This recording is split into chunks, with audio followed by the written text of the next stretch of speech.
Hey, salut à tous. On se retrouve aujourd'hui avec Philippe. Voilà, pour ceux qui connaissent, je vous ai déjà présenté quelques machines, dont son fameux 103 mono-amortisseur rose. Et aujourd'hui, on va vous présenter cette machine qui est derrière. C'est un 51 CF, mais qui a été entièrement modifié. Et il va nous en dire un petit peu plus. Donc pour commencer cette présentation, on va attaquer avec la partie cycle. Alors qu'est-ce que tu peux nous dire sur cette machine? La partie cycle est une partie de cycle de MBK 51 CF de 1985 que j'ai entièrement remodifié pour la faire au look des versions 1990. Donc j'ai racheté tous les habillages polyester, monocoque, la bulle, les garde-boue, le radeau. Le kit de décoration a été refait.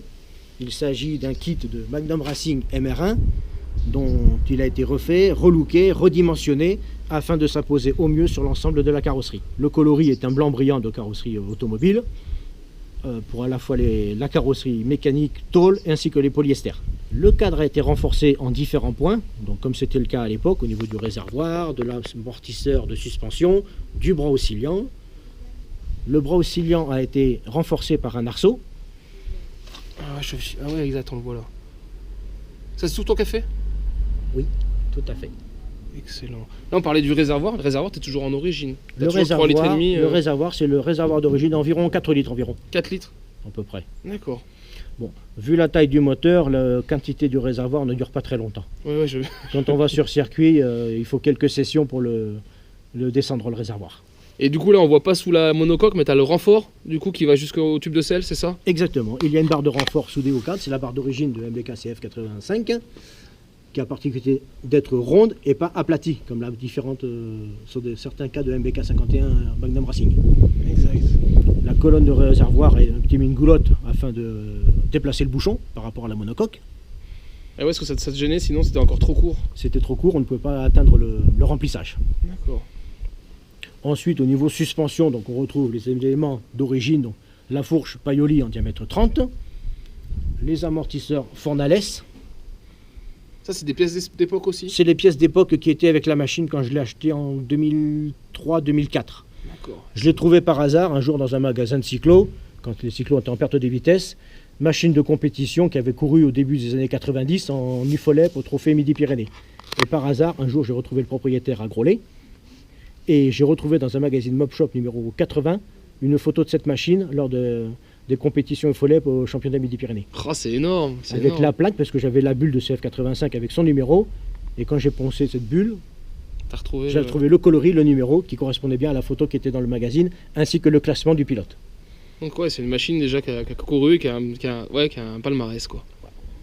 Palmarès à sa génération. Moi, quand je l'ai refaite au début 2004-2005 environ, on a refait une machine au look compétition sans avoir l'intention de courir.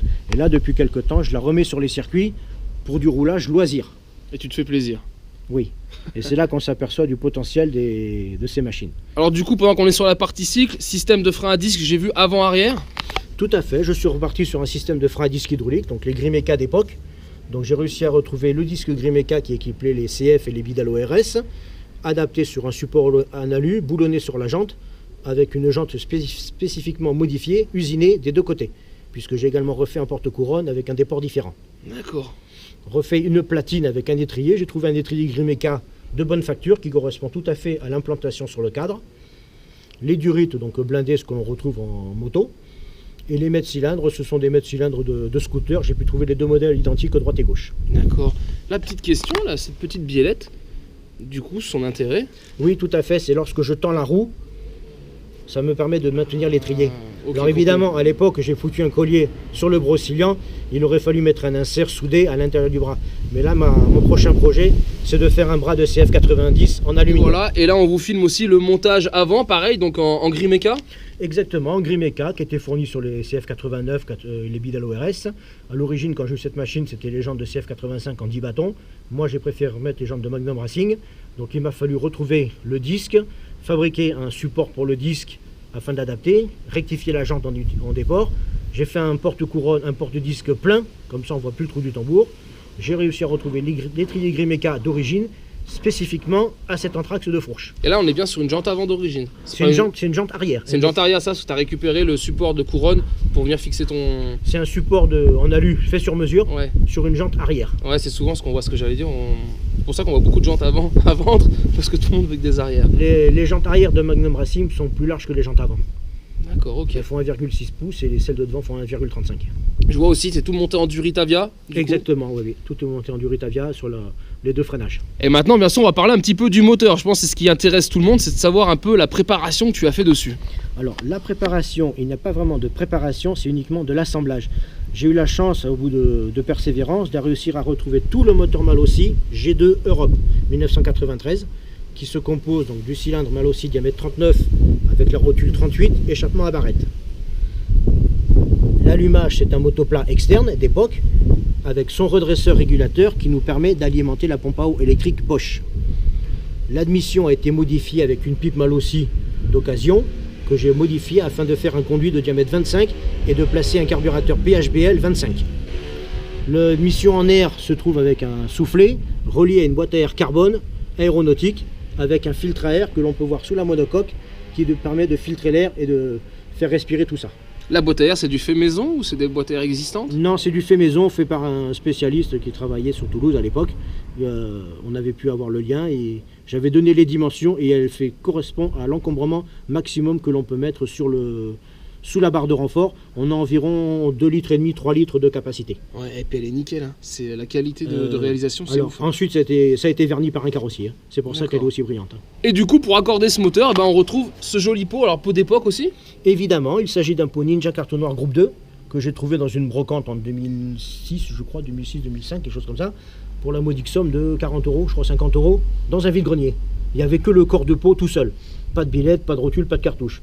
Donc ensuite, par les réseaux, les connaissances, j'ai réussi à retrouver donc une rotule Bidalo en diamètre 38, un silencieux Ninja Carton Noir en diamètre 60 et une biellette que j'ai pu réadapter afin de la boulonner sur le cadre. D'accord. Et après, là, je voyais toutes ces pièces, donc là, tout ce que les arceaux, crash bar, je sais pas comment on appelle ça. C'est les arceaux moteurs qui étaient fournis avec le kit Bidalo d'époque sur les CF 85, 80. Idem pour ton ressort. Également, c'est le ressort moteur Bidalo d'époque qui était fourni avec la machine, avec ses coussinets, son gousset de montage. Ok. On peut noter également que le carburateur est maintenu par un cylindre bloc sur le côté qui commence à se craquer, il faudra le remplacer, parce que le poids du carburateur étant porte-à-faux fait déchirer les manchons. Là, le petit cylindre bloc me permet de maintenir le carburateur solidaire du moteur sans le mettre en porte-à-faux afin de ne pas abîmer le manchon. Et là sur le carbu, tu avais déjà un insert ou tu as dû faire toi un Non, insert? j'ai taraudé plus gros et mis un hélicoï M6 afin de mettre un cylindre bloc de pot de 4L en filetage M6 des deux côtés. Et allez les amis, on vous l'a tourné, regardez pour voir la suite de ce moteur à la partie gauche qu'on ne voyait pas tout à l'heure. Et là il y a du matos. Hein. En effet, j'ai réussi à retrouver le fameux carter Malossi G2 Europe, donc qui est avec un clapet 6 lamelles à la verticale. Particularité de ce clapet, c'est un clapet que l'on retrouve sur les MTX 50. D'accord, ok. Donc c'est le clapet type VL5, donc pas forcément un Malossi, mais peut-être un Polyniche et MTX, ça rentre là-dedans. Le haut moteur, donc on voit bien que c'est siglé Malossi. Liquide avec le radiateur. Hein. Voilà. Radiateur IPRA, grand volume. Grand volume, ok, d'accord. C'est différent des modèles de Magnum Racing, le bouchon est à gauche, alors que le Magnum Racing il est à droite. Tout à fait. Les durites sont les durites d'origine avec lesquelles j'ai eu la machine qui était déjà montée en G2 Bidalo. Le variotop classique, c'est celui que l'on retrouve actuellement sur le marché, suivi d'une poulie embrayage RGD-G3 qui a été modifiée pour l'usiner en largeur de 15 mm.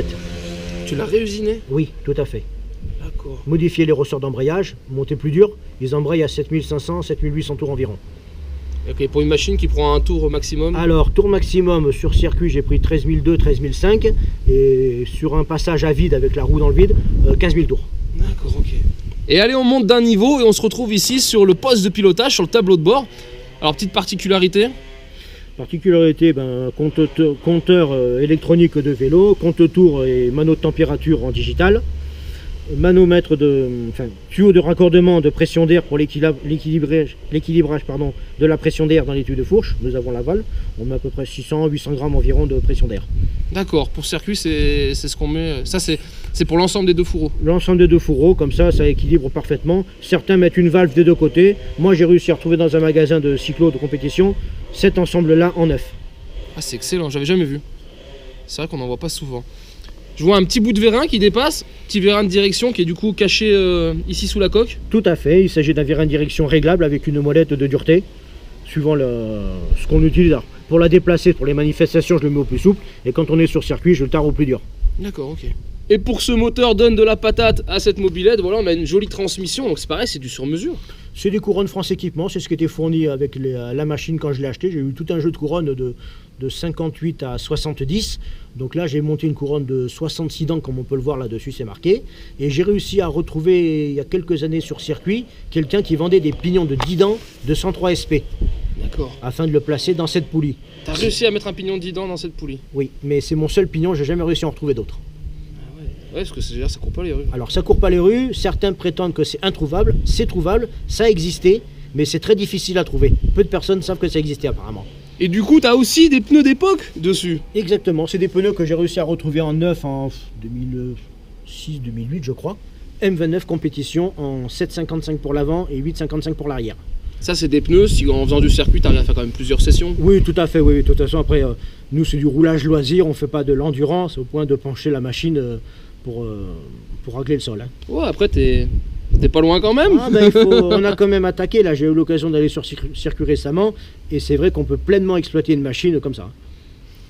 Pour ceux qui se posent, hein, les petits cale-pieds à l'arrière, vous inquiétez pas, c'est juste pour... ça sert de diabolo en fait pour la béquille. Hein. Ça, ce n'est pas sur la machine, c'est juste pour pouvoir la caler comme il faut quand on veut la mettre sur béquille. Et les amis, après toutes ces explications, bien sûr, on va vous la démarrer, mais je vous refais un petit tour en image de ce joli jouet, hein. Clairement, elle est magnifique. Regardez ça un peu. Donc ça fait combien d'années du coup que tu l'as? Ça va faire pas 10 ans, mais pas tout à fait. On pourrait presque dire 20 ans, je l'ai acheté en 20 ans 2004 et elle a été réalisée entre 2006 et 2008. Il m'a fallu 1 an et demi, 2 ans pour arriver à retrouver tous les éléments spécifiquement, à la fois les disques, les étriers, le kit déco, plus quelques pièces de motorisation comme la transmission. Bah bravo, en tout cas, joli jouet. Et voilà les amis, c'est démarré, hein, démarrage à la poussette, d'accord? Elle est froide, vous voyez. On la tient ici en haut encore au starter. Alors on va pas vous faire... Voilà, on fait juste profiter du bruit de ce moteur, on va pas faire de tir à froid, d'accord? On aura peut-être l'occasion de refaire des images sur circuit, mais là c'est juste pour que vous entendiez ce moteur chanter.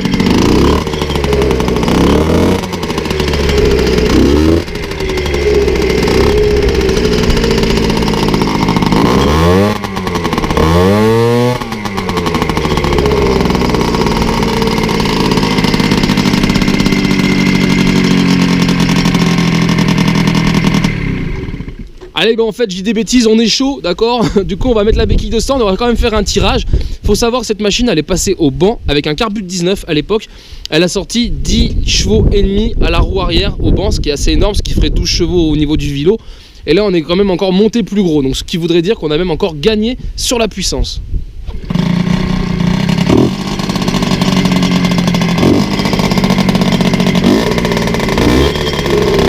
Alors vous avez vu, quand on met des coups de gaz, la machine elle embraye pas tout de suite.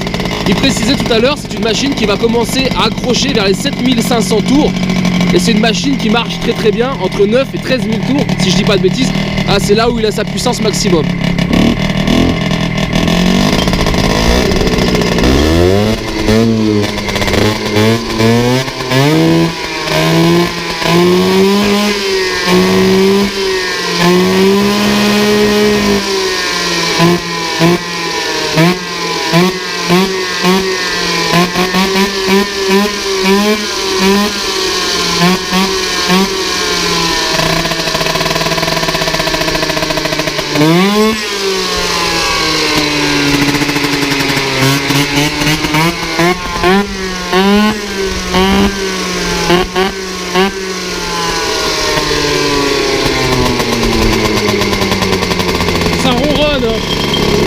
Allez, voilà les amis, j'espère que cette présentation vous aura plu. Si c'est le cas, bien sûr, je vous invite à partager et liker la vidéo. Et je vous dis donc à très vite pour d'autres vidéos, tutos et présentations.